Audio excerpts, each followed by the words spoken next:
Welcome back to my channel. आज हम एक ऐसे कंपनी के शेयर को लेके आए हैं जिसने 6 महीने में सिर्फ 6 महीने में अपने शेयर होल्डर्स को 123% का रिटर्न निकाल के दिया। इस कंपनी का नाम है कर्निका इंडस्ट्रीज और ये कंपनी 2017 में बनी थी और कंपनी बनाती और बेचती है गारमेंट्स को स्पेशली फॉर चिल्ड्रंस। तो चलिए देखते हैं इस कंपनी के ओवरऑल रिटर्न को। ये वीडियो सिर्फ और सिर्फ एजुकेशनल पर्पज है, ना हम खरीदने की सलाह दे रहे हैं और ना ही बेचने की। तो आप देख सकते हैं 6 महीने में इस कंपनी ने 123% का रिटर्न निकाल के दिया। यानी कि 6 महीने पहले इस कंपनी का शेयर प्राइस था 272 रुपए, जो आज के दिन है 609 रुपए का। जानते हैं एक साल की कहानी। तो कंपनी ने 2024 में, जब मार्केट अधिकतर समय डाउन था, इस कंपनी ने अपने शेयर होल्डर्स को निराश नहीं किया, 146% का एक अच्छा खासा रिटर्न निकाल के दिया, जबकि अच्छी अच्छी कंपनियों के शेयर प्राइस डाउन थे। बात करते हैं लॉन्ग टर्म की, यानी कि 3 साल की, तो कंपनी ने अपने शेयर होल्डर्स को 3 साल में माला माल कर दिया। रिटर्न की बात की जाए तो कंपनी ने 3 साल में अपने शेयर होल्डर्स को 653% का एक शानदार रिटर्न निकाल के दिया और ये बताया कि कंपनी लॉन्ग टर्म में रिटर्न देना जानती है। यानी कि 3 साल पहले इस कंपनी का शेयर प्राइस था 80 रुपए के आसपास का, जो आज के दिन है 609 रुपए का।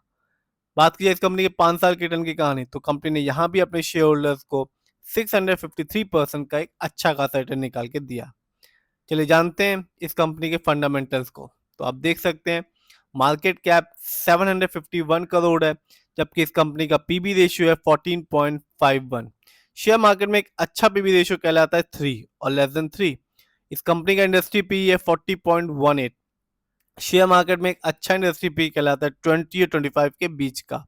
डेप्थ टू इक्विटी यानी कि लोन कर्ज का प्रतिशत है 0.73। कह सकते हैं इस कंपनी में थोड़ा बहुत लोन कर्ज है। आगे बात की जाए इस कंपनी के आरओई की, यानी कि रिटर्न ऑन इक्विटी, तो कंपनी का आरओई है 25.12%। शेयर मार्केट में एक अच्छा आरओई कहलाता है 15 और 20% के बीच का।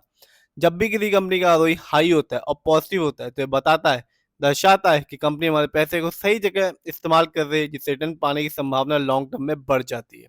और जब भी किसी कंपनी का आरओई कम होता है, नेगेटिव होता है, तो ये बताता है कि कंपनी हमारे पैसे को सही जगह इस्तेमाल नहीं कर रही, जिससे रिटर्न पाने की संभावना कम हो जाती है। इस कंपनी का बुक वैल्यू है 42.83 और कंपनी का फेस वैल्यू है 10। बात की जाए कंपनी के फाइनेंशियल परफॉर्मेंस की, यदि हम ईयरली देखें, तो कंपनी ने 2024 में रेवेन्यू के मामले में अर्न किया 128 करोड़, जबकि 23 में इस कंपनी का रेवेन्यू था 126 करोड़। बात की जाए ईयरली प्रॉफिट की, तो 2024 में इस कंपनी का ईयरली प्रॉफिट रहा 10.10 करोड़, जबकि 23 में इस कंपनी का ईयरली प्रॉफिट था 8.18 करोड़। बात की जाए नेटवर्थ की, तो 2024 में इस कंपनी का नेटवर्थ बढ़ के रहा 53.11 करोड़, जबकि 23 में इस कंपनी का नेटवर्थ था 17.93 करोड़। तो कंपनी का फाइनेंशियल 23 की तुलना में 24 में अच्छा खासा रहा। आगे जानते हैं इस कंपनी के शेयर होल्डिंग पैटर्न को। तो प्रमोटर यानी कि इस कंपनी के ओनर्स और मालिक का पैसा अपनी ही कंपनी में अच्छा खासा लगा हुआ है, जिसका परसेंटेज है 73.39%। जबकि रिटेल्स एंड अदर यानी कि हम लोग का पैसा इस कंपनी में लगा हुआ है 26.61% का।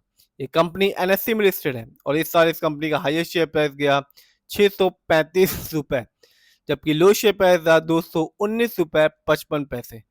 चलिए जानते हैं और देखते हैं इस कंपनी के कुछ अच्छाइयों और कमियों के बारे में। तो कंपनी में एक अच्छा return on equity track record बना के रखा है लास्ट 3 इयर्स में, जिसका परसेंटेज है 35.1%। बात की जाए कुछ कमियों के बारे में, तो कंपनी ने साल दर साल प्रॉफिट तो अर्न किया, पर अभी तक अपने शेयर होल्डर्स को डिविडेंड नहीं दिया। कंपनी ने अपने डेटर्स डे को भी इम्प्रूव बढ़ा लिया है, जो कि है 122 दिनों से 148 डेज में। और कंपनी का stock is trading at 12.1 time it book value already हो चुका है। तो कंक्लूजन की बात की जाए तो प्रमोटर होल्डिंग अच्छी खासी है। फाइनेंशियल भी 23 की तुलना में 24 में कंपनी का बढ़ चुका है। फंडामेंटल्स की बात की जाए तो मार्केट कैप अच्छा खासा है, लोन कर्ज भी नहीं है। इस समय इस कंपनी का शेयर प्राइस 609 रुपए का है। यदि हम 3 साल को देखें तो कंपनी ने 653% का रिटर्न निकाल के दिया। एक साल में इस कंपनी ने 146% का रिटर्न निकाल के दिया और 6 महीने में इस कंपनी ने 123% का रिटर्न निकाल के दिया। तो कंपनी ने एक साल में यानी कि 2024 में अपने शेयर होल्डर्स को 146% का रिटर्न निकाल के दिया। तो कंपनी शॉर्ट टर्म और लॉन्ग टर्म दोनों में अच्छा खासा रिटर्न निकाल के दे रही है अपने शेयर होल्डर्स को। कंपनी का फाइनेंशियल हो, शेयर होल्डिंग पैटर्न हो और फंडामेंटल हो, तीनों के तीनों ही अच्छे हैं, जिसकी वजह से कंपनी लॉन्ग टर्म में अच्छा खासा परफॉर्मेंस कर रही है। फिर भी जिस भी कंपनी के शेयर को खरीदें, खुद रिसर्च करें, एनालाइज करें, अपने फाइनेंशियल एडवाइजर की राय लें, फिर ही अपने पैसे को शेयर मार्केट में लगाएं।